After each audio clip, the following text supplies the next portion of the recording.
నిన్ను చూడాలని నీ ప్రేమలో ఉండాలని నేను ఆశించుచున్నాను.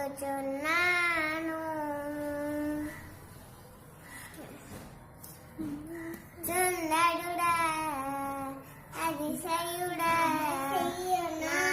నమోన్నతుడా నా ప్రియుడా 10,000లోని అతి సుందరులకి నా ప్రాణ ప్రియుడవు నీవే.